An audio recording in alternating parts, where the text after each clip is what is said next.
아무도 스스로 선택하지 않았다. 물론 그럴 기회도 없었다. 아무 준비도 없이 찾아온 삶.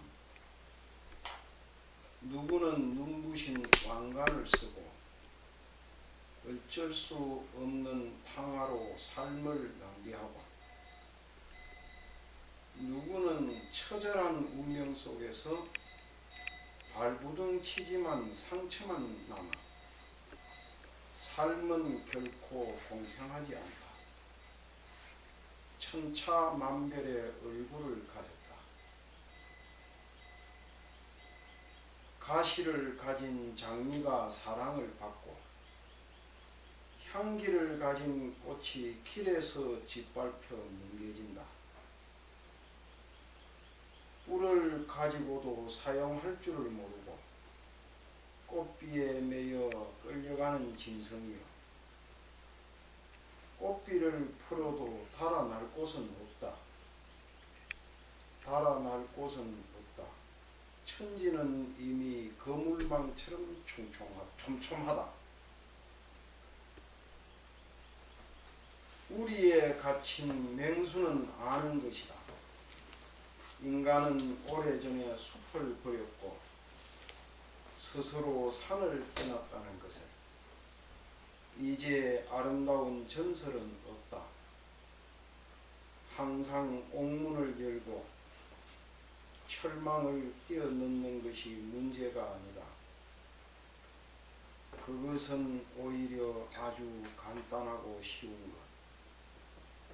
스스로 사슬을 끊어도 자유롭게 살 숲도 없고 산도 없다. 그래서 겨우 깨달은 것은 더 깊숙이 우리에 갇히고 간섭과 질서 속에 순응하는 것이 자유의 시작이라는 것을.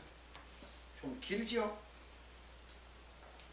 근데 이게 무슨 어떤 시냐 하면은, 이 시가 뭐냐면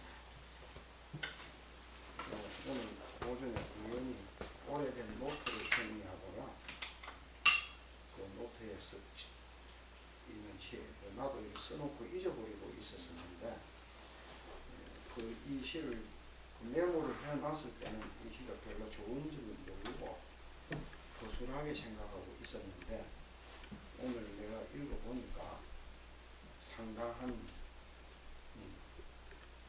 마음에 와닿고,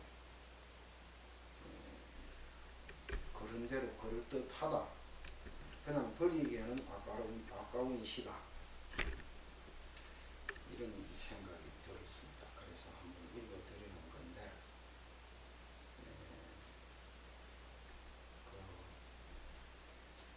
우리는 삶을 누구도 자기 삶을 선택한 사람은 없습니다. 사실 내가 아무개 어머니, 아무개 아버지의 아들로 태어난다, 또는 딸로 태어나겠다, 이렇게 온 것이 아니에요. 자기도 모르는 무슨 기분에 이끌려서 그렇게 된 거야. 그거는 아직까지 나도 모르고 너도 몰라요. 왜?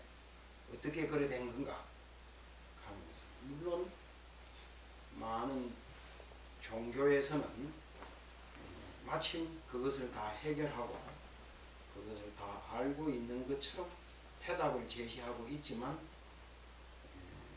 그 해답조차도 상당히 많은 사람들이 거기에 수긍하는 사람도 있지만, 또한 객관성을 가지고 있는 것은 아니다.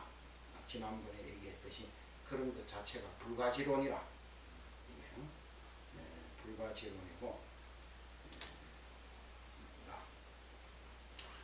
그리고 삶은 공평하지 않습니다.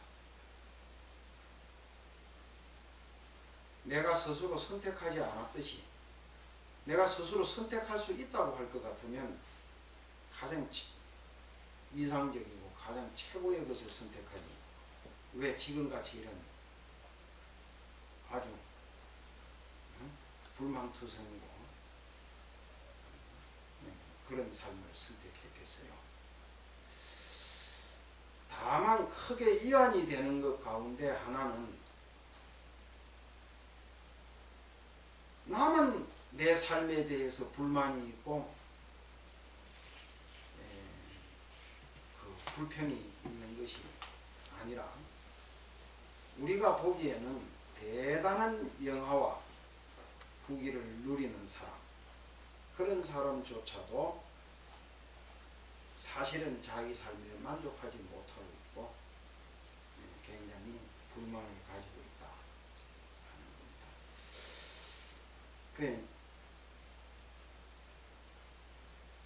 그 삶이란 건 절대 공평하지 않지만 그렇기 때문에 어떠냐, 천차만별의 얼굴을 가지고 있다. 아주 다양한 얼굴을 가지고 있어요. 그러면서 이제 우리가 누구나 다 지향하는 것은 뭐냐 하면 행복을 지향하고 또 자유를 지향하고, 우리 불교적 용어로 이야기하자면 해탈을 지향합니다. 그런데 우리가 해탈이라는 게 대체 뭘까? 해탈. 저 오늘 밥 먹으면서도 그런 얘기를 내가 비슷한 얘기를 좀 했습니다만, 우리에 갇혀있는 소를 꽃비를 풀어서 내놔도 그 소가 갈 곳이 없습니다. 그 어디 가서 내 안 키울란다, 너 그만 저때 나가서 자유롭게 한번 살아봐라, 이렇게 우리 밖으로 쫓아내죠. 그 소는 갈 곳이 없는 거예요. 그 우리가 해탈을 지향하고 자유를 지향하지만 실제 우리가 우리 현실 속에서 얼마만큼 자유를 누릴 수 있고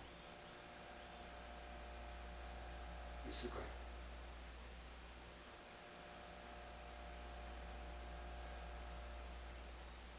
이 자유라고 하는 개념이 대체 뭐일까?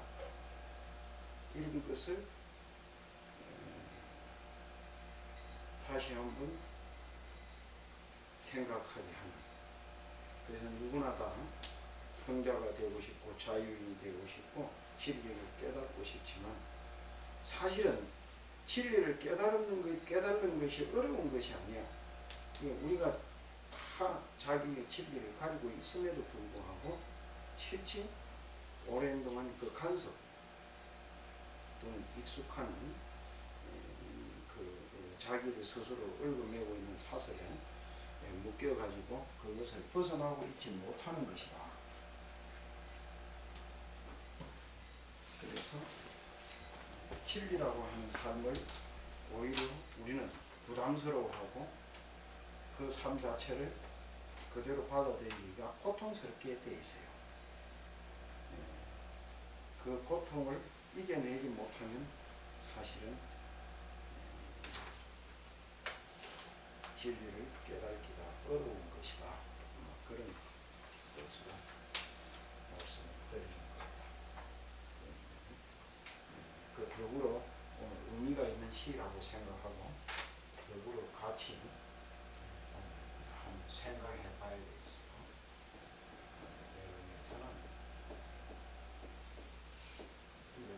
다음 주부터는 이제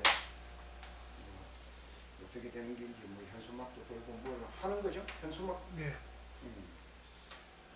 그렇게 해서 이제 하는데 마침 우리 박선생님이 아주 좋은 아이디어도 많이 주고 그래가지고 의미가 있게 될 걸로 봅니다. 기대를 하는데 아무튼. 근데 그게 이제 다음 주부터 그런 걸 강의를 하는 것에 앞서서 먼저 이제 우리가 불교를 본격적으로 얘기하기 전에 종교 일반적인 것을 한번 오늘은 살펴보는 것이 의미가 있지 않겠나 이런 생각에서 이런 주제를 가지고 나왔습니다.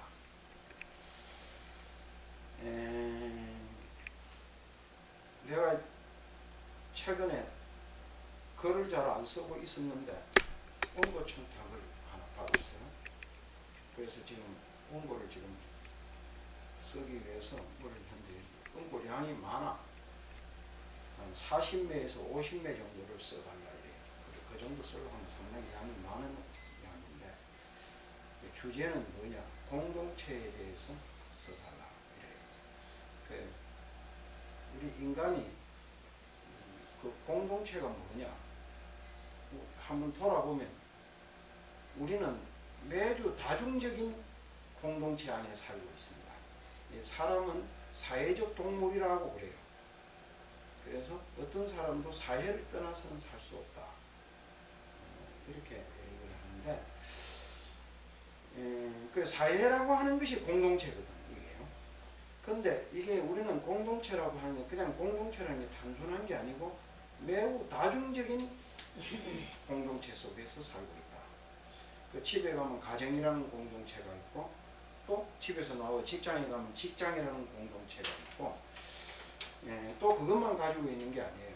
학교를 졸업해서 동창회에 가면 동창회라고 하는 공동체가 있고, 그 아주 굉장히 그것이 있어요. 그런 것 중에 내가 스님인 만큼 그런 모든 공동체를 다 다룰 수는 없는 것이고, 아마 종교 공동체 이런 거에 대해서 얘기해달라 이런 뜻으로 나는 해석을 하고 이걸 얘기하려고 하는데, 그래 스님들이 이제 이게 공동체를 형성하고 사는 거예요.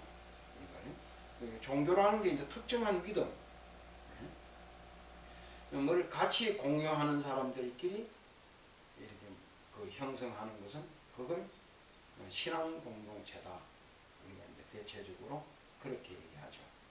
그래서 그 하는데 요즘은 우리가 공동체가 위협을 받고 있고 공동체가 지금 현재 무너지고 있다. 무너지고 있는 그 자체가 뭐냐 하면 어디에 그것이냐면 옛날에는 이 공동체라는 게 이게 참 굉장히 결속력이 강해요. 옛날 사람들은. 일례를 들자면 내가 이렇게 그 우리나라뿐만 아니고 불과 우리가 한 몇십 년 전 또는 한 100여 년 전까지만 하더라도 내가 한 사람으로서 이렇게 밖에 나가잖아요. 집에 있다가 이렇게 밖에 나갔나? 내가 지나가는 걸 이렇게 먼 데서 사람들이 나를 쳐다보잖아요. 딱 보면 저 사람이 어디에 소속된 사람인가를 대부분 다 압니다. 옷 입은 것만 봐도 다 알아요. 그게 사회의 계급을 나타내요. 옷이 옛날에 가드 하나 뚝 쓰고 도포 입고 뒷짐 뚝 지고 일어나가면 아, 저 사람은 어느 사대부 집안 사람인 것 같다. 아이고 저 사람은 나무 집 종이나 사는 사람이구나. 뭐 이런 게 다 드러나게 돼 있는 거예요. 그런데 자본주의 사회가 그런 공동체의 결속력을 여지없이 무너뜨리고 있다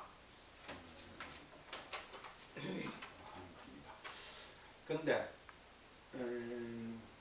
그런 우리가 이제 이 종교라고 하는 것을 이제 이게 종교 공동체를 형성하고 있는데, 근데 종교라고 해서 이제 우리가 그럼 종교가 대체 뭐냐? 이게 참 거창한 거예요. 서구 사람들이 와가지고 처음에 이게 중국에 와가지고 이렇게 볼 때 자기들이 생각하는 종교의 개념으로 볼 때는 이 동양엔 종교가 없는 거야. 종교가요. 그래서 그 종교는 크게 나누면 두 가지의 형태가 있다고 봐요.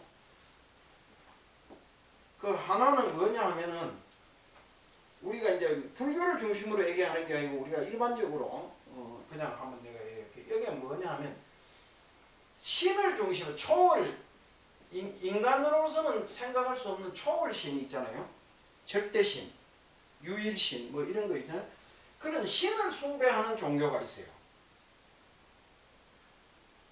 그런가 하면은 그래서 그 신을 통해서 인간의 삶, 운명 이런 것으로부터 벗어나고 구원을 받는다고 하는 얻고자 하는 그런 형태의 신앙, 그런 종교가 있어. 그럼 두 번째는 어떤 종교가 있느냐 하면, 이게 이제 이게 세계에 대한 진실, 실상, 그걸 깨달아서 그걸 깨달음을 통해서 구원을 얻고자 하는 그런 종교가 있어요. 두 개의 형태가 있어요. 두 개의 형태가 있어서 어떻게 보면 이제 구체적으로 더 얘기를 할 건데, 신을 중심으로 한 종교, 이게 오늘은 기독교로 대칭되는 종교가 있다고 할 것 같으면, 진리를 깨닫고 진리를 추구하는 종교로 하는 것은 불교가 있다. 그래서 지금 현재 지구상에 어떻게 보면 다른 다양한 종교가 뭐 분리하면 많이 있지만, 실질은 이 두 종교가 지금 현재 대치점에 있다. 대치점이 있는데, 아직까지도 신을 중심으로 하는, 신을 숭배하고 신을 통해서 구원을 얻고자 하는 이런 종교가 대세를 이루고 있다고 보면 됩니다. 상당히 절대 다수가. 그래서 지금 현재 지구상에 60억 정도의 인류가 있는 것 같으면, 거기에 지금 기독교가 뭐 한 20억인가 15억인가 얼마 정도 된다 그래요. 됐는데 뭐 실제 이제 대상, 그게 정확한 통계를 내기는 아주 어려운 것이고, 그것인데, 거기에 반해서 중국의 인구를, 중국 불교의 인구를 어떻게 처리해야 될 거냐 하는 문제가 현재 남아있기는 하지만, 불교 인구는 한 7, 8억 정도 된다고 해요. 그러니까 기독교의 절반 정도밖에 안 된다 그래요. 그러나 중국 인구를 불교 인구로, 중국은 어떻게 보면 국가 체제가 사회주의, 공산주의 국가이기 때문에 그 나라에서 그 정도로서는 뭐 종교를 제가 인정 안 하는 그런 체제가 있기 때문에 그 통계에 못 넣는다 뭐 그런 기관도 있고, 하여튼 이런 두 가지의 종교가 있어요. 그러면서 이제 종교가 가지고 있는 이런 두 가지의 종교가 있지만, 여기에 공통점으로 가지고 있는 몇 가지의 이제 거석이 있어요. 그래서 거기에 이제 뭐냐면, 제일 종교가 가지고 있는 게 뭐예요? 신앙이라고 하는데, 신앙. 그래, 이게 이제 라고 하는 이런 것이 하나 이 공통점이에요. 공통점. 그 이제 뭐 우리는 이제 그걸 뭐 그냥 신앙 이렇게 해도 되고, 신심 이렇게 표현하기도 하고, 뭐 불교로 말하면 불심 뭐 이런 게 이렇게 표현하기도 하지만, 일단 하여튼 믿음에 대한 그것을 하는, 우리말로 하면 순수하게 말하면 믿음이야. 믿음을 공통점으로 가지고 있다 하는 게 있습니다. 그리고 이제 또 종교가 가지고 있는 것 가운데 굉장히 중요한 요소가, 이게 뭐냐 하면 의식이라고 하는 게 있어요. 의식, 종교 의식. 이게 이제 그 하는 게 있는데, 이런 게 그 종교 의식은 이제 뭡니까? 종교 의식 하는 거는 뭐 보면 공통적으로 기도하는 거 아니에요, 기도. 근데 재미있는 거는 불교 같은 경우는 실질적으로 원시 불교, 초기 불교에서는 의식이 없습니다. 없는 거예요. 그 무슨 의식이 있겠어요, 거기서. 탁발에다 밥 얻어다 먹고 그냥. 그 속에서 보면은 건강경이라든가 이런 경전을 보면은 제일 첫 절에 보면은 일시의 불이 제429 기수급 고도권에서 시에 그게 식시라, 그러니까 밥을 먹을 때라 나가서 탁발을 하고 돌아와서 발을 씻고 자리에 앉으셨다. 딱 그 한 구절이 의식에 관계되는 게 나오거든요. 그러니까 발을 씻는 거, 이것이 중요한 의식이야. 요즘은 그러니까 그런 게 우리가 그거 안 하잖아요. 왜 그럼 발을 맨발로 다니니까 자선을 하기 위해서는 자기 처소에 와서 밥을 먹고 바루를 씻으시고 발을 씻고 발을 깨끗하게 씻고 자리에 앉으셨다. 요즘 맹이는 뭐 법당에 가서 목닥치고 요령 흔들고 막 뭐 하고 이런 걸 했느냐? 그런 게 초기 불교에는 그런 게 없죠. 그런데 이제 모든 종교에서 그래서 하는 거예요. 우리가 불교에서도 가지고 온 게 뭐예요?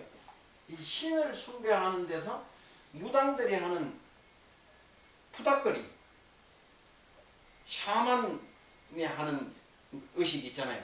이게 그런 게 그래서 기독교가 가지고 있는 의식, 천주교가 가지고 있는 의식, 모든 고등 종교의 의식은 사실은 이 의식은 그 기원이 어디에 있느냐? 신앙의 형태도 그렇지만 뭐 우리가 사면이라고 하기도 하고 토테미즘이라고 하기도 하고 뭐 그러잖아요. 그런 것에서 가지고 온 것이 불가하다. 별거 아니에요. 별거 아니에요. 그래 뭐 신도들이 스님 연불하는 거 연불 잘하니 못하니 뭐 이래서 하고 그게 중심이 돼 있잖아. 지금 현재 보면요. 그렇지만 초기 불교 같은 데서는 그런 것은 별거 아니다. 이렇게 되어 있어요. 그런데 이제 그렇게 되어 있는 그런 요런 몇 가지의 요소 여기에 고등 종교라고 하는 종교가 가지고 있는 것은 신앙과 의식만 있으면 고등 종교냐 그렇지가 않아요. 교리라고 하는 게 있어요. 교리. 이게 이제 이게 그래 이거 신앙 의식 이것보다는 사실은 근데 우리가 현대에 와서 고등 종교의 가장 중요한 요소를 차지하는 것은 교리야. 교리. 그래서 뭐 보면 지금도 여전히 많은 사람들이 신앙을 하는 데 있어서 어떻게 하느냐, 기도를 해가지고 무슨 기적을 무슨 가피를 입었다 무슨 기적을 행한다 한국 기독교가 성장한 요소 가운데 가장 결정적인 게 뭐예요? 부흥회 해가지고 안전병이 벌떡 일어났다 누가 암을 고쳤다 뭘 했다 안수기도 해가지고 그래가지고 거기 부작용이 돼가지고 그냥 덕작을 너무 때려가지고 맞아서 죽어버린 사람도 있고 말이지. 이 오만 것이 있어요. 이게 그 순도은교회의 그 조용기라고 하는 사람이 한국 기독교의 아주 지금 현재 최고 대표적인 인물인데 그 사람 뭐예요? 그냥 그 사람이 내가 이 참 조용기를 흉보려고 하는 소리가 아니라 그 사람이 설교 시간에 교회에서 좋은 설교를 했다고 해서 신문에 한번 기사가 되는 건 내가 한 번도 못 봤어. 저 산중에 사는 법정스님이 그 와서 설법하면은 사람도 몇 명 모이도 안 해. 한 몇백 명 겨우 모이는 정도고 그렇지만 법정스님이 설법했다고 보면 막 한번 하면 일간지에 다 실리잖아요. 그게 뭐냐? 귀담아 들어볼 만한 그 스님의 말씀에 의미가 있는 거야. 그런데 일요일마다 수십만 명이 가서 듣는다고 하는 조영기 목사의 설법은 내가 한 번도 기사에 나온 거 못 봤어. 무슨 설법을 했다. 이런 걸. 그게 굉장히 큰 차이예요. 그러면 그 사람은 무슨 설법을 하냐 주로. 그러니까 하나님 믿으면 돈 잘 번다. 무슨 누가 병 고쳤다. 어땠다. 이런 거 설법하는 거야. 그래 그거는 어떤 엄격한 의미에서 그 교회에 돈이 많이 들어오고 하는 데는 큰 효과가 있을지 모르나 그게 그 사람들에게 또는 의식을 바꾸고 이것은 문명을 발전시키는데 큰 도움을 주는 그런 것은 아니다. 이런 뜻이에요. 그리고 이제 그런 뜻에서 이제 종교를 계통별로 한번 구별 있으면 할 수가 있어요. 그래서 대체적으로 세 가지로 구별할 수 있어요. 이게 다른 여러 가지가 많이 있지만 세 가지로 구별할 수 있는데 따르마라고 그러죠. 따르마. 이 계통에 따르마 계통의 종교가 있어요. 그러고 도. 저번에 내가 도에 대해서 우리 그때 박 선생님 한 게 제가 고생했는데 도에 대해서 내가 얘기했죠. 도라고 하는 것이 단순한 개념이 아니고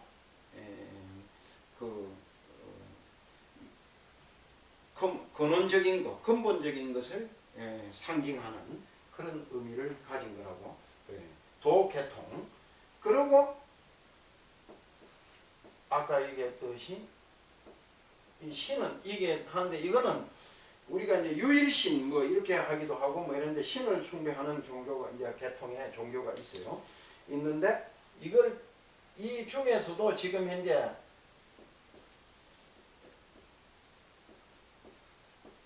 이 기독교인들은 대개 보면 다 그러잖아요. 우리는 아브라함의 자손이다. 아브라함의 자손이 당군 자손이라고 하면 큰일 나는 거야.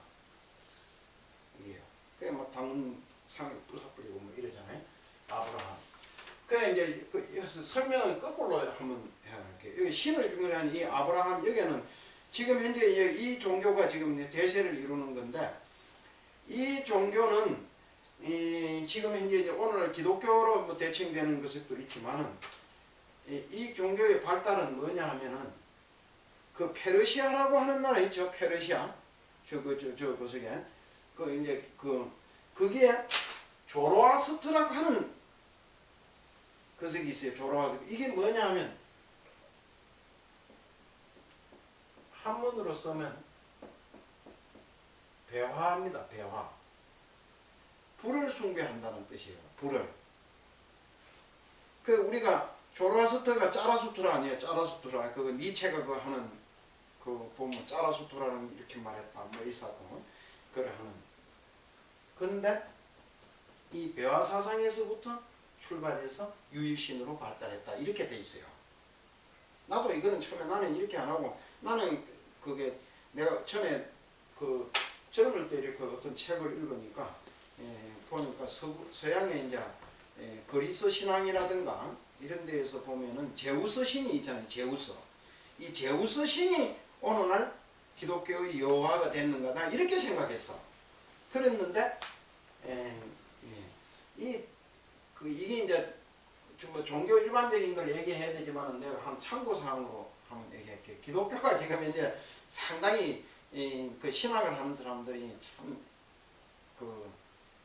애먹게 돼 있는 게 인류는 이제 진화되어 와 있잖아요. 그 진화론을 떠나더라도 우리가 어떻게 되냐 하면 우리 인류 문명의 발달이 후석기가 있고 신석기가 있고 그렇잖아요.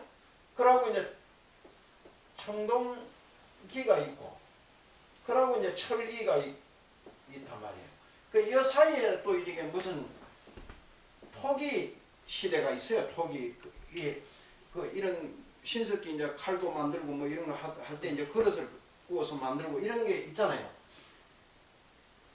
그러면 이 중에 기독교가 하나님이 그게 아담과 이브를 만들고 뭐 어떻게 천지를 창조했다고 하는 시기가 어느 때냐? 대충 청동기 시대야. 청동기 시대. 그럼 이 시기에 있었던 종교들이 모든 이런 인류 문명을 이렇게 하면은 지금 발굴되는 것 속에서 뭐예요? 이 구석기 시대, 신석기 시대의 종교들은 어떻게 되어 있느냐? 다 토템적인 거야. 토템. 그러니 인류 어느 나라든지 다 공통적으로 나타나는 형상이에요. 그래서 유대 민족들도 이때는 그 민족도 그때부터 있었을 거 아니에요. 그런 그 민족들도 가지고 있는 게 다 이거야. 이 부정할 수 없는 사실이에요. 여기 이런 게. 그런데 그러고 이 청동기 시대고 이제 석가가 나타나고 공자가 나타나고 뭐 노자가 나타나고 뭐 저쪽에 이런 뭐 이거 소크라테스가 나타나고 뭐 예수가 나타나는 시기는 어느입니까? 이 철기 시대인 거야. 철기.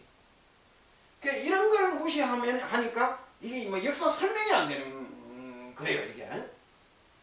그러니까 뭐 그건 그렇다 하고 나중에 그 본격적으로 내 이게 서가모니를 얘기할 때 얘기하기로 하고 넘어가겠습니다. 그런 넘어가는데 그러한 그 종교의 계통에 이제 이게 뭐냐 하면 신을 숭배하는 이 계통에 뭐예요? 기독교가 있고 또 이게 뭐예요? 유태교가 있고 또 이게 뭐예요? 이슬람이 있어요. 이제 이슬람이 있는데 이게 다 아브라함의 자손입니다. 이게 아브라함 계통이야. 이 세 개가. 이 세 개가 지금 현재 제일 숫자가 많잖아요. 지금 현재. 뭐 유태교는 뭐 그렇게 많다고 할 수 없지만 기독교하고 이슬람은 상당히 지금 현재 굉장히 많은 숫자를 가지고 있는 녀석이죠. 그런데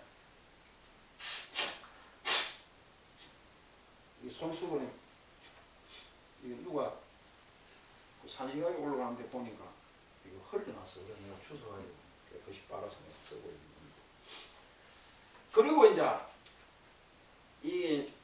이런 게 가지고 있는 사상이나 철학에 대해서는 끝까지 다 얘기하려고 하면 너무 기니까 오늘은 이 거석을 생략하고 이제 거석만 이제 도에 대한 계통에는 뭐냐 이 재미있는 현상인데 이제 이게 도교라는 게 하는 게 있어요. 우선에 도교 이제 알죠? 도교 노자를 거석으로 해서 신선 사상의 계통이죠 이게. 그 이제 그 노자 도덕경 같은 데 보면 이제 도가 도는 비상도라 뭐 하는 그런 것들부터 나가잖아요. 그래 그 도. 그리고 두 번째로 이제 뭐냐 하면 유교가 있단 말이에요. 유교. 그런가 하면 이게 뭐냐 하면 불교에 우리가 이렇게 뭐예요? 선종이 있죠. 선종. 우리가 지금 하고 있는 이 종교가 이게 도의 이게 선종이라고 쓰죠. 그 이게 여기 도를 중심으로 하는 계통으로 보는 거예요. 그래서 이게 그 일반 비교 종교학을 하는 사람이라든가 이런 사람들은 선종은 순수 불교 계통으로 보기가 어려운 별도의 중국화된 불교다. 막 이렇게 구별하는 것이죠. 그 여기에서 하나 더 얘기하자면 신도라고 하는 게 있어요. 신도. 이게 뭐냐? 일본에 있는 거죠. 일본에. 신사 참배하는 거 있잖아요. 일본에. 그 지금도 일본에 가면은 사찰 못지않게 많아. 이쪽 계통 개색이 아주 많고 굉장해요. 그래 일본은 그 명체유신의 제일 거석의 특성이 뭐냐 하면 이런 거 다른 거 다 하고 불교가 그 일본에는 불교가 절대 다수입니다. 그런데 불교를 제끼고 이걸 일본의 국교로 삼는 거예요. 그런 역사적 과정이 있었다. 지금은 뭐 폐지됐지만.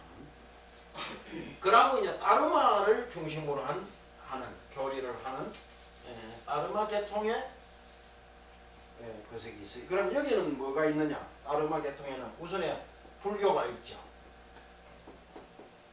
불교.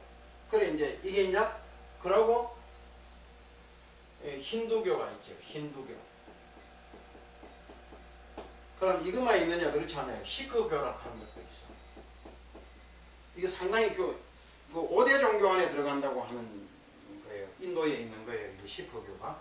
그러고 자이나 교라고 하는 건데 이 자이나교는 뭐냐 하면 부처님 당시에 그 영국 사람들이 처음에 가가지고 자이나교하고 불교를 구별을 못했다고 할 정도로 불교하고 유사성을 가지고 있어요. 그리고 자이나 그 교주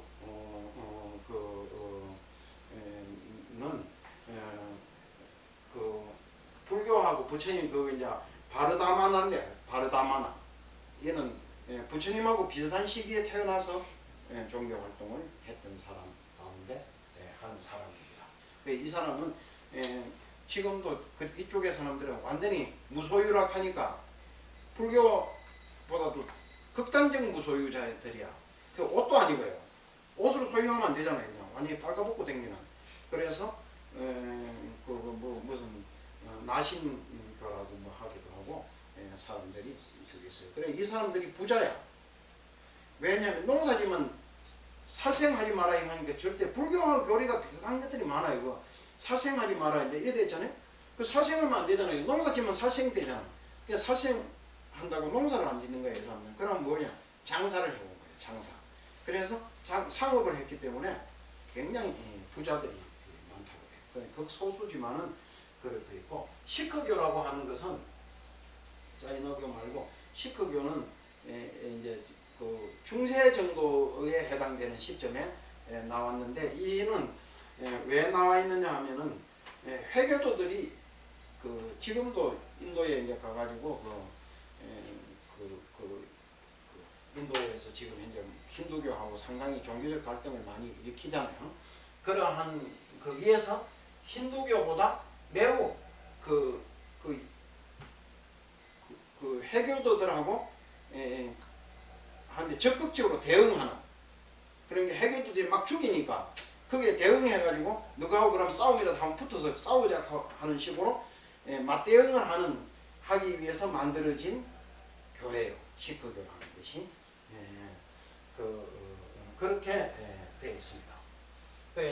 그래서 이거는 그러면 우리가 이제 여기서 이제 보면 지역적으로 보면 다르마교 이거는 인도를 중심으로 해서 있는 종교죠. 그리고 도계통에는 뭐예요? 중국을 중심으로 발전한 종교 형태잖아요. 이거는 신이 없잖아요. 이 두 개에는 신이 없어요. 불교도 신을 숭배 안 하잖아요. 그런데 힌두교 같은 경우는 다신교 같은 경우는 다 신을 숭배하긴 하지. 그러나 이제 유의신 같은 거는 없죠. 그러니까 도는 뭐예요? 그야말로 그런 다신도 아니야. 없어 아무것도. 그래 이거는 그야말로 도라고 하는 개념을 내세워서 이것이 우주의 근원이고 진리다.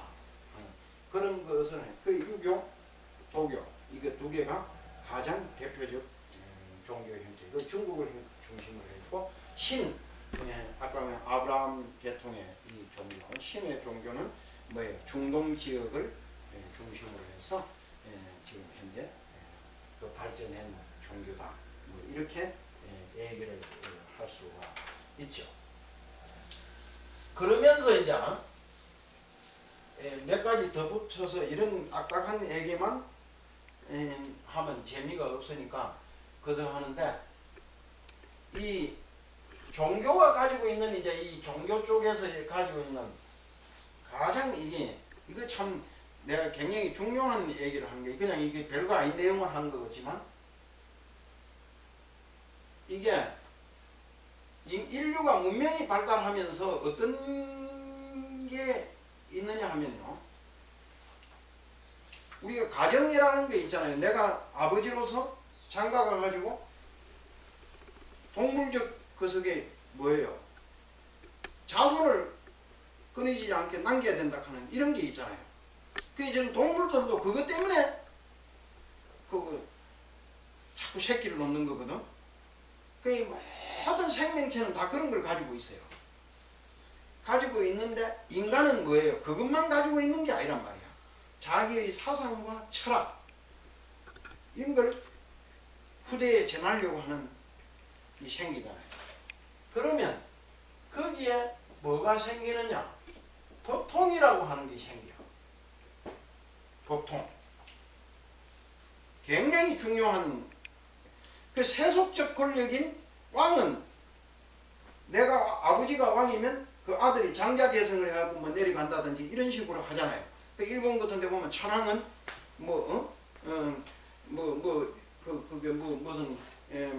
그게 만세혈통이라고 뭐 이랬었잖아요. 만세혈통.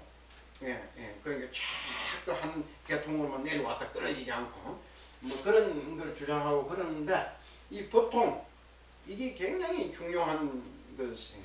그 기독교 기독교 가운데 우리가 이제 그 신교라고 하는 이게 개신교라고 하는 이 목사들 이거는 그게 그런 보통이 없습니다. 이 사람들은. 그러니까 천주교나 이런 데서 보통이 없는 게 쌍놈인 거야. 어떻게 보면 아무것도 아니죠. 그 고교가 가지고 있는 가장 큰 특성이 뭐예요? 교황이라고 하는 이 보통이 활전 안 끊어지고.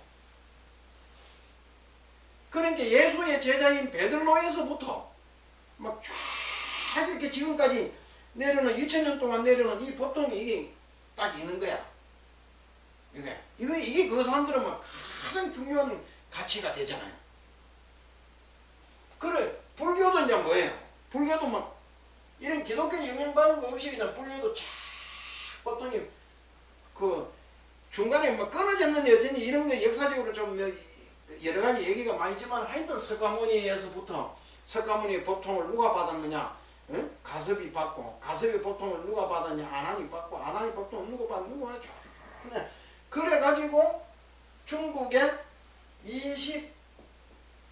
25대의 달마가 법통을 가지고 온 거야. 중국 왔다 이거 아니에요. 달마에서부터 막 육조 해능까지 28대. 28대인가? 네. 예, 28대.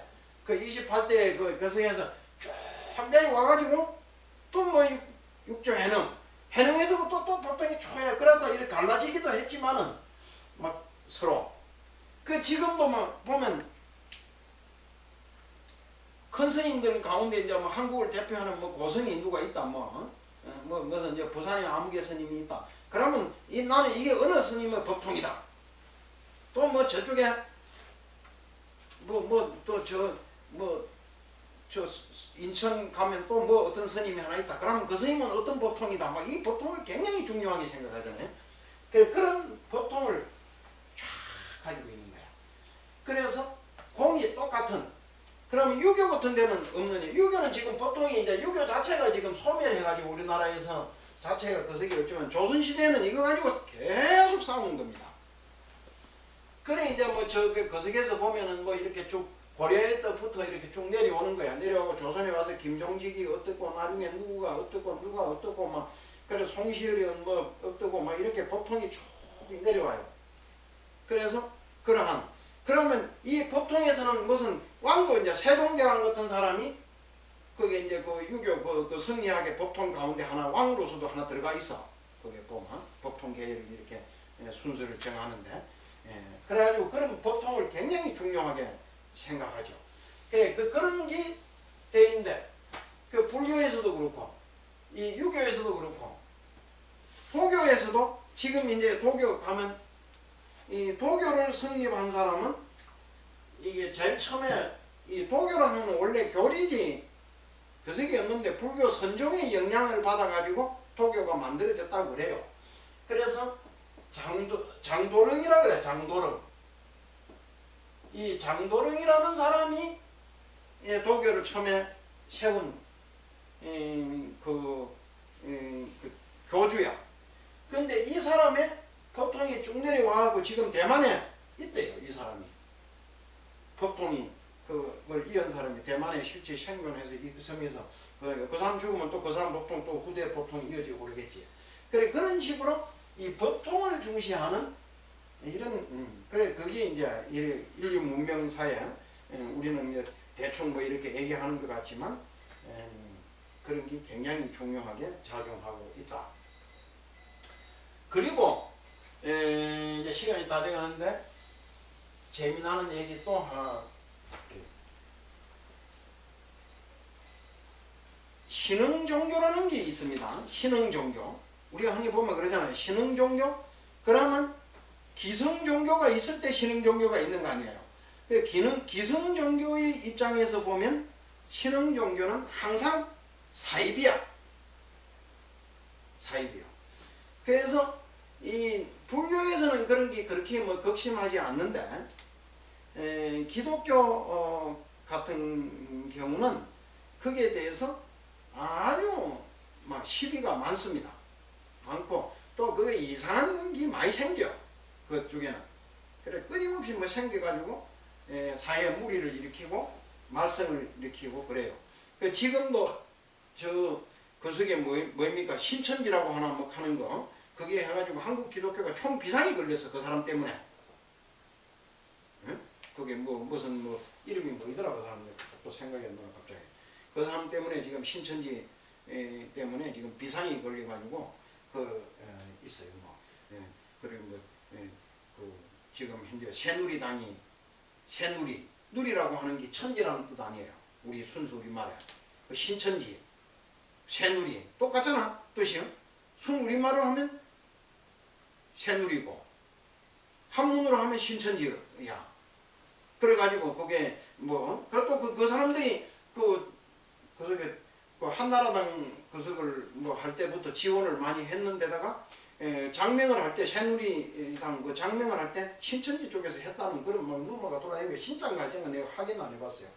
안 해봤는데 인터넷에 많이 돌아다니는 걸 내가 봤는데 그런 신흥 종교가 많이 있는데 지금 지구상에서 신흥 종교 가운데 두 개를 내가 소개하려고 해요. 하나는 우리 민족하고 관계된 거야. 신천지 얘기하려고 하는 게 아니에요. 그런 신천지, 그 정도의 수준의 신천지가 아니야. 참지가 신흥 종교가 아니야.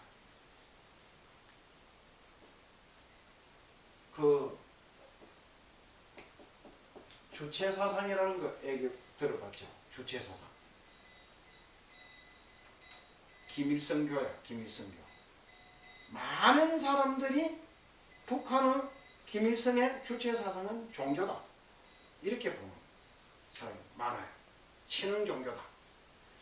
그래서 이게 신흥 종교로서의 요건을 다 가지고 있어. 제일 처음에 교주로서의 절대자가 있어야 되잖아요. 그게 김일성이잖아. 그리고 두 번째, 그 교주만 있어가는 게 그 신흥 종교로서의 교리가 있어야 되네요. 교리. 그 주체 사상이야, 그게. 그 주체 사상으로서 있고, 그러고 또 뭐예요? 그것만 있다고 되는 게 아니잖아요. 광신적 신도가 있어야 되잖아요. 신도가. 그게 뭐냐? 북한 주민들이 그게 북한 인민이지네. 그러니까 민들이 그래서 세 가지 요건을 다 가지고 있다. 이렇게 얘기를 하고 있어요. 근데 거기까지만 얘기하고 이거 다른 거 더 많이 얘기해봐야 알지도 못하지만은 주체 사상이나 한국 사회에서 이런 게 욕을 하는 것도 그렇고 칭찬을 하는 것도 그렇고 자유롭게 하기가 참 어려운 것이야. 그래서 이거는 그 정도만 하고 넘어갈게요. 내가 여기에 대해서 또 얘기하려고 그러면 참 할 게 많은 사람이야. 뭐냐 하면 내 얘기는 잠깐 하는 건데 이 주체 사상을 말아먹은 사상이 주체 사상이 원래 그것은 주체라고 하는 게 있잖아요. 주체. 내가 어디 가서 하는데 내가 이게 뭐냐 하면 주변 사람이라든가 내가 무슨 방관자라든가 이런 것이 아니고 내가 그 주인공이다. 주체적인 사람이다. 내가 이거 무엇을 행사를 하는데 거기서 누가 그 주체가 누구냐, 주관을 누가 하느냐 이런 게 굉장히 중요한 거 아니에요. 그래서 인류 역사 발전에 이 주체 사상이라는 내용이 그런 거거든요. 인류 역사 발전에 누가 주체적인 역할을 한 거냐? 그게 뭐냐면 사람이라는 거야. 사람. 그게요. 이게 뭐냐면 사람 중심 사상이라는 이게 주체 사상의 핵심입니다. 그런데 그게 굉장히 좋은 사상이야. 그게요. 그런데 이 사상을 왜곡시키고 스스로 말아먹는 사상이 이 안에서 또 나왔어. 그게 뭐냐면 주석론이라고 하는 거예요. 주석. 주석이 누구냐? 김일성 아니에요. 수령론. 수령. 주석이 아니고 수령론이라고 하는 이게 나와 있어. 그래서 이제 인민을 그러한 역사의 주체로 설 수 있도록 인민을 영도하고 그것을 계몽하는 그런 역할을 하는 것이 수령인데 그 수령을 절대적 가르침을 신봉하고 따라야 된다. 이런 식의 논리로 이제 펼쳐가는 것이 주체 사상이에요. 여기까지만 할게요. 내가 더 얘기하면 내가 참 전문가인데 그쪽에 뭐 더 얘기는 안 하고. 그런데 또 신흥 종교 뭐 우리나라 뭐 새누리 참 저게 신천지 그런 것보다 더 재미있는 오늘날 시대가 뭐입니까? 인터넷 시대 아닙니까? 인터넷상으로 이 신흥 종교가 급속하게 퍼져나가서 지금 미국을 떠들썩하게 만드는 신흥 종교가 있어요. 모르죠? 우리가 빛나고 하니까 이건 모르고 있을 거예요. 우리나라에는 아직까지 많이 안 퍼져 있어요. 미국에는 지금 굉장히 맹렬하게 활동하고 있어요. 이게 뭐냐 하면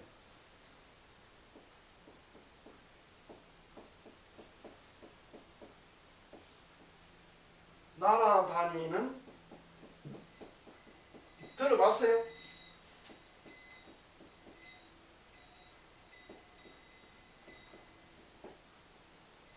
스파게티 괴물이라는 이런 신흥 종교가 생겨서 처음 들어보지? 예. 날아다니는 스파게티 괴물이야. 이게 왜 이거는 그러면 이게 이제 왜 이런 종교가 하나 미국에서 지금 현재 굉장히 유행을 하고 있어. 특히 청소년층에. 그리고 이게 아주 철학적 논리가 굉장한 거예요. 그럼 이게 뭐냐 하면 이 날아다니는 스파게티 괴물이라고 하는 이 종교는 어떻게 해서 생기냐면 생긴 자체가 참 재미있어요. 미국의 캔자스 주라고 하는 주가 있는데 그 주에서 뭐냐면 학교의 교과서를 진화론을만 가르치는 게 아니라 기독교의 창조론, 그 창조론 가운데 지적 설계론이라고 하는 게 있어요. 그 기독교의 신흥교리로 나타나는 거예요. 그걸 교과서에서 가르쳐야 된다. 그래가지고 이제 그게 교과서에 채택되게 된 거예요. 우리나라에도 지금 그걸 시도하고 있습니다. 지적 설계론이라고 하는 그게 이제 그 기독교의 신흥 창조론인데 그 교과서에 그걸 넣으려고 하는 세력들이 지금 이제 굉장히 맹렬하게 하고 있어요. 하고 있는데 근데 그걸 하자. 그게 이제 그게 교과서에 채택되자 많은 사람들이 그걸 반대하는 소송을 제기했어. 소송을 제기할 때 오리건 주립대학에 물리학을 전공하는 바비 헤드슨이라고 하는 교수가 있었어요. 이 사람이 이게 있었던 지가 언제냐 하면 그렇게 오래된 게 아니야. 2005년도에 있었던 일이에요. 2005년도에. 그때는 그 처음에 2005년대쯤에는 우리나라에도 그 인터넷에 많이 뜨고 그랬어요. 그런데 그게 바비 헤드슨이라고 하는 이 교수가 뭐냐 하면 기독교 교리를 패러디 해가지고 뭐냐 기독교에서 신이 누구예요? 유일신이 누구예요? 여호와 하나님이잖아요. 여호와. 그 여호와를 이름을 바꾸는 거야. 그 바꾸는데 그 이름이 뭐냐? 날아다니는 스파게티 괴물이죠. 그래서 그러면 이 사람은 왜 이런 걸 만들어서 했느냐? 아니 누구가 성경에 나오는 하나님을 객관적으로 그걸 교과서에서 학생들한테 진리라고 가르치려고 하면 그게 그 합당한 객관적으로 입증해야 될 거 아니냐 우리한테. 근데 입증하지도 못하면서 그걸 학생들한테 그걸 가르쳐준다고 하는 건데 기억이 모순된 거 아니냐. 그러면 그걸 가르치려면 우리도 이런 종교가 있다. 우리도 이런 걸 지금 종교를 하고 있다. 이 종교의 교리도 좀 가르쳐야 된다. 이거야. 그래서 날아다니는 스파게티 괴물이 우주를 창조했다. 그 기독교에서는 뭐예요? 6일 동안 하고 마지막 일요일날 휴식을 취했다. 이래 돼 있잖아요. 이거는 반대로 4일 만에 우주를 창조했다. 이래 돼 있어요. 교리가.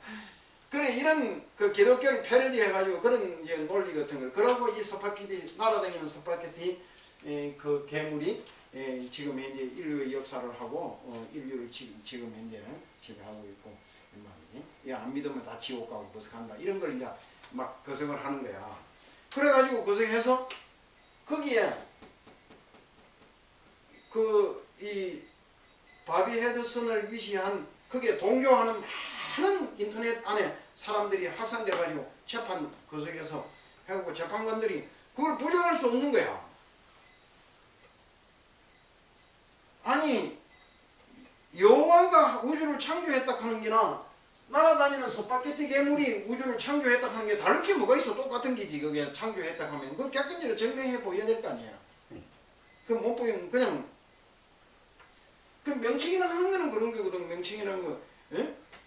명관명은 그 비상명이라고. 이걸 뭐라고 아니야 여호와라 하든지 하나님이라 하든지 스파게티 괴물이라 하든지 이건 이름은 정하게 있는 거 아니야. 아무것도 아닌 거거든. 그러니까 아주 장난스럽게 이렇게 정해가지고 이게 그래서 미국에 급격하게 이 거석이 확산돼가지고 지금도 이 거석이 교인들이 확산돼가지고 지금 뭐 급격하게 1,500만 명, 2천만 명, 3천만 명 이렇게 늘어나 있다는 거예요. 이게 신도가 그렇게 앞으로 그 속에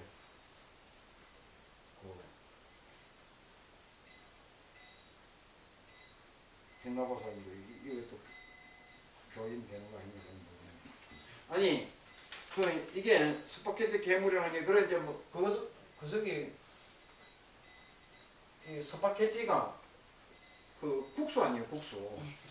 이 접시 있으면 접시에 국수가 이렇게 담겨 있어요. 이렇게 그 그림이 그렇게 있어요. 그래가지고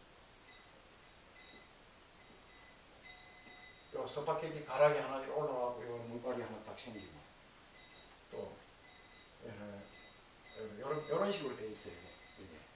이게 이제 지금 여기를 쳐다보고 있고 감시하고 있고 어쩌고 이런 논리를 펴고 그러는 거예요. 그러니까 이제 이게 일종의 보면은 신이 우주를 창조했다고 하는 것을 조롱거리로 만드는 그런 거석이 이것이다. 그렇게 얘기할 수 있을 것으로 봅니다.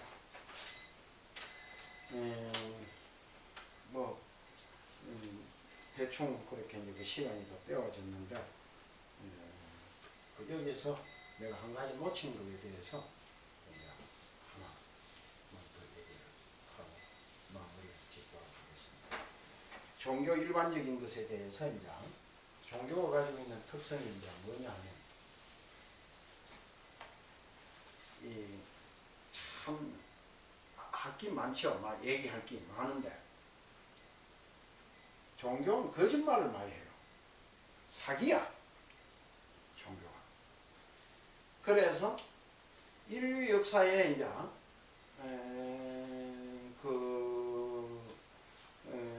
패러다임을 바꾼 사상과 철학이 많습니다. 많이 나왔는데 참 대단한 다윈의 진화론이라고 하는 거라든가 이런 거는 그 다윈이라는 사람이 참 천재적인 사람이라고 봐야 되죠. 그런 아주 위대한 그 사상과 철학도 있고 있는데 별거 아닌 게 나와가지고 인류의 패러다임을 바꾼 그런 것도 있어요. 그게 이게 얘기가 옆으로 가는 것 같기는 하지만 하나 얘기하자면 만원경이라는 거 있잖아요. 만원경. 우리가 흔히 그 얘기하는 갈릴레오라는 사람이 이걸 만들어서 이 지구가 둥글고 지구가 돌아가고 있다. 그러니까 태양이 지구를 도는 게 아니고 지구가 태양을 돈다고 하는 이걸 알아낸 게 이건 뭐예요? 망원경 때문에 한 거예요. 망원경. 그 갈릴레오가 본 그 망원경은 실제는 어느 날 한 우리 망원경에 있는데 내가 사용도 안 하고 폐기를 하고 돌아다니다 어떻게 했는지 그랬는데 나도 이제 이게 밤에 별 보는 거 이걸 옛날에 그 가지고 보는 거 취미를 가지고 이렇게 거성을 하던 게 있는데 현미경도 저기 있잖아요. 그러면 현미경 원리나 망원경 원리는 같은 겁니다. 그게 현미경 원리는 작은 것을 크게 보이도록 하는 거고 망원경은 멀리 있는 것을 가까이 보는 그거 아니에요. 근데 그 원리는 다 똑같은 거예요. 이건 그 렌즈 거석으로 하는 건데 근데 이 갈릴레오가 했던 망원경은 사물을 선명하게 볼 수 없는 약점이 있는 거예요. 이것도 이 망원경 그 원리에 의해서 그러면 내가 이 거석이 한데 이게 렌즈를 이렇게 빛을 톡으로 할 때 이렇게 이런 식으로 퍼져버리는 거야. 이게요. 그 렌즈를 2개, 3개 이렇게 계속해서 자꾸 확대하잖아요. 그러면 사물이 선명하게 안 보이고 희미하게 보이는 그런 약점을 갖고 있어. 렌즈는. 이걸 이제 보완하는 게 지금 어느 날 나오는 것 가운데 거울판이에요. 거울판. 우리 나는 그거 모르는데 내가 지금 그 달을 보는 우리가 이렇게 가 있는 망원경 있잖아요. 그거 보면 험하게 망원경이라는 게 또 보면 아무것도 텅 비어 있거든. 그 속에 저 있는 걸 거울판에다가 딱 담아가지고 이 거울판에 있는 걸 보는 거예요. 그러니까 우리가 저 하늘에 있는 저 별을 보는 게 아니고 요즘 이게 모든 망원경이 다 그래 돼 있어. 저 하늘에 있는 별을 이렇게 보는 게 그 별이 거울에 이렇게 와서 당긴 거 그걸 내가 이렇게 보는 거예요. 저 먼데 있는 걸 당기려고 하면 힘들잖아. 그러니까 거울에 비치는 거 그걸 당기면 쉽잖아. 뭐 그런 간단하게 그런 논리라고 이해하면 돼요. 그렇게 해서 이걸 이 천체 물리학이 생기고 이 우주의 인식을 바꿨단 말이에요. 그게 얼마나 큰 인식을 바꾸는 거예요. 그게 지구가 가만히 있고 태양이 빙빙 돌아가는 걸로 하던 그걸 정반대로 180도로 완전히 거꾸로 뒤집어 놓은 거 아니에요. 그런 것처럼 이제 이 종교가 가지고 있는 이 여러 가지 거석 중에서 하는 것이 오류를 가지고 있음에도 불구하고 그게 이제 오늘날까지도 시정이 잘 안 되는 것 가운데 하나인데 이 정신세계를 인간의 의식이 있잖아요. 의식을 과학적으로 분석하고 해석하는 것을 시도한 사람이 프로이드라는 사람이에요. 프로이드. 나는 이 프로이드라는 사람이 그 책을 저 젊은 시절에 내가 그 매료돼 가지고 그게 내가 한 열심히 몇 번 읽었는데 이게 이 사람도 인류의 패러다임을 바꾼 사람 가운데 하나야. 패러다임. 그 사람이 모든 걸 다 우리가 가지고 있는 정신세계를 해결하지는 못했지만 그러나 어쨌든 시도를 했다고 하는 게 굉장히 중요하거든. 그런데 그 사람이 책을 썼는데 이 사람이 뭐런 걸 하냐면 문명의 비평이라는 그런 책이 있어요. 제목이 얇아. 그 사람은 뭐 말을 하면 되게 길게 하든지 쉬운 얘기를 압축해서 줄이면 간단하게 할 수 있는 얘기를 막 늘려가지고 얘기하는 그런 재주가 있더라고. 그래, 그 사람 책 보기가 아주 어려운데 그 문명의 비평이라는 건 반대로 아주 짧아요. 근데 이 사람이 거기에서 뭐라고 하냐 이래. 딱 짧은 구절 하나 그거 내가 보고 내가 감탄했어요. 인간은 신을 창조했다. 이래 돼 있어. 그 구절이 그런 구절이 있나. 인간은 신을 창조했다. 그리고 신에게 인간을 창조하고 인간의 운명을 좌우하는 능력을 부여했다. 이래 돼 있어. 근데 그걸 읽고 내가 이 사람 참 대단한 사람이다. 예? 예. 그런 것을 했는데, 근데 그런 게 종교야. 쉽게 말하면 우리가 오늘날 종교라고 하는 것이 막 절대 진리라는 게 우리가 유물론을 갖고 나온 마르크스 같은 사람이 그의 마르크스만 아니라 많은 학자들이 주장하는 게 그거예요. 진리라는 게 대체 뭐냐? 진리는 입증할 수 있는, 객관적으로 입증할 수 있는 것만이 진리다 이거예요. 그 진리를 얘기할 때 세 가지 특성이 있어요. 그게 이거 한번 해놔요. 이게 뭐냐 하면 보편성이 있어야 돼요. 보편성. 이거는 뭐냐 하면 대한민국에서는 인정이 되는데 미국 가서는 안 된다든지 이러면 안 되는 거야. 어디에 어떤 사람에게나 통하는 게라 해야 되는 거죠. 그게 보편성이라. 그리고 또 어떤 게 있냐면은 합리성이 있어야 돼요. 합리성. 이게 합리적이지 못하단 말이에요. 모순이 있단 말이에요. 그게 창조했다가 아까도 얘기했지만 스파게티 날아다니는 스파게티 괴물이 우주를 창조했다고 하더라도 그런 거는 합리성이 없잖아 우선에. 그게 반대로 뭐냐면 그 사람이 그런 걸 주장하는 것이 뭐예요? 성경의 주장이 합리성을 결여하고 있다. 이런 소리거든. 그게 합리성이 있어야 돼요. 합리성이 있어야 되고 타당성이 있어야 돼요. 타당성. 이게 이제 진리의 세 가지 조건이에요. 타당성.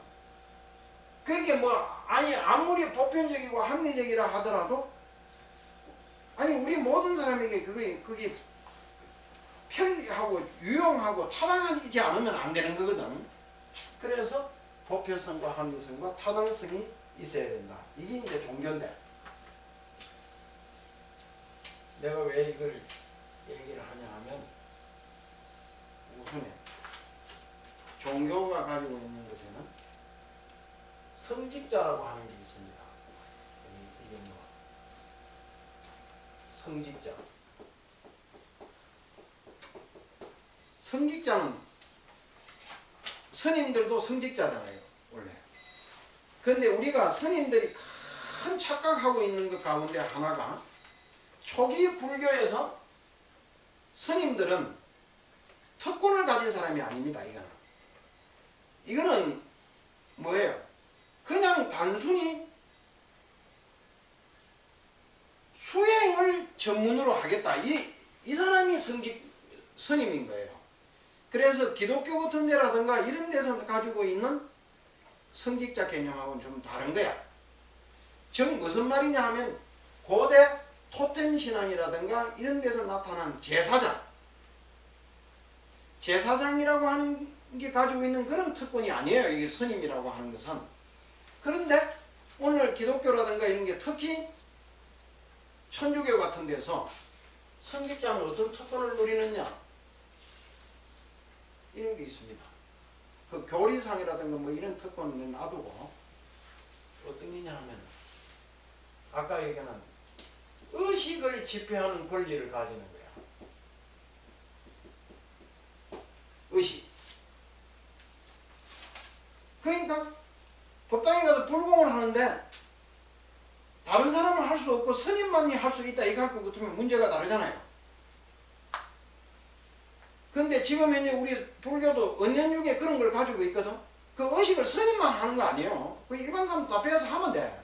목닥치고 스님만 목닥치라는 법이 없어요. 근데 다른 사람들은 안 배우고 안 하니까 그렇지. 그래서 저 서울에서도 이렇게 뭐 불광법회인가 뭐 거기에서는 일반 제가자들한테다 그걸 다 가르쳐 줘가지고 그래가지고 다 하는 거예요. 그래 내가 그 속에 이런 뭐 원적정사라고 하는 절에 조그만 절에 있을 텐데 그 옛날부터 이거 논산에서부터 잘 아는 처사 한 사람이 한번 내가 거기 있다는 소문 듣고 찾아왔어요. 찾아와가지고 첫 거기만 스님 오늘 제가 좀 법당에 가서 불공 좀 해야 되겠습니다. 그래. 그래서 그래. 아 그래. 그러면 그래서 뭐 내가 해드리지 이렇게 하니까 아 스님 뭐 가만히 계십시오. 그러고 뭐 가디만은 카드 해도 자기가 만들고 또 하디만은 뭐 가지고 가방에다 쓱쓱쓱 열더만은 거기서 이렇게 뭐 옷도 이래 하나 쓱쓱 꺼내하고 턱 입고 그러고 지가 가고 법당에다 다라라 두들고 지가 다 연불하고 여러 번 들고 다 해. 그 내가 궁금해하고는 저 사람이 어떻게 하나 가서 보니까 내가 하는 것보다 훨씬 더 잘하더라고. 그래가지고 이제 그 사는데 쉽게 말하면 불교는 지금 현재 은연중에 그런 방향으로 가고 있지만 반드시 스님만 해야 된다 이런 거는 없는 거야. 그런데 천주교에서는 의식을 집전하는 데는 그 미사, 거기 그 사람들 하는 게 미사잖아요. 미사는 신부만 할 수 있습니다. 다른 사람 못 하는 거예요. 그러니까 우리가 천주교에서 수녀 있죠, 수녀. 수녀를 성직자로 취급하는 사람들이 많아. 많은 사람들이 성직자인 줄 오해하잖아요. 성직자가 아니에요. 그게 그 천주교에서 신부 가운데서도 뭐 무슨 신부라 그러는 거야? 수행만 하는 신부 있잖아요. 저 어디 가서 뭐 그것만 하는 그거 무슨 신부라 그러더노 그걸 그 뭐 있잖아요. 그 사람도 엄격한 의미에서는 성직자가 아니에요. 그 천주교 자체에서 성직자로 취급을 안 해요. 그 사람들. 그럼 뭐야? 이런 것만 그 정식 신부 안수를 받은 사람만이 그 신부예요. 왜 그러냐? 그 사람들만이 미사를 집전할 수 있어. 그 성당에 신부가 어디 볼 일하고 어디 가잖아요. 그러니까 신도들이 우리 스님들하고 달리 그 천주교는 그런 게 확 묶어놨거든.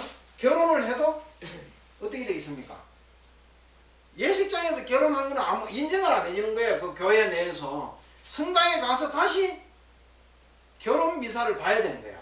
근데 그 미사를 집전할 수 있는 건 신부밖에 없잖아요. 그 신부니까 꼴 보기 싫으면 안 해줘 버리는 거예요. 그냥 틱틱거리고 뭐 그냥 그러면 막 가서 사정을 해가지고 막 해야 되는 거예요. 그래 그런 게 이제 그 사람들이 그 성직자만이 가지고 있는 그런 특권을 가지는 거예요. 이제 마침 그래 그런 특권이 어떤 결과를 가져오느냐? 마침 우리가 단순하게 고생한 것 같지만